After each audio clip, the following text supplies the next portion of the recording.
هنتكلم النهارده عن البصمة في الإثبات.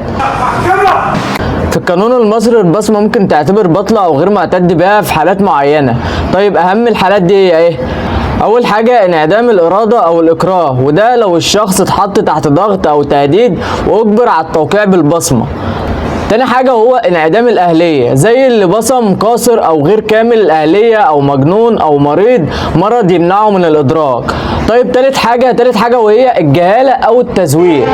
الجهالة أو التزوير دي لو بصم على ورقة فاضية من غير كتابة وبعدين كتب فيها كلام ضده، أو لو الورقة اتبدلت بعد ما بصم، أو ثبت تزوير البصمة فنيا، وده طبعا بتقرير من خبير الخطوط وبصمات.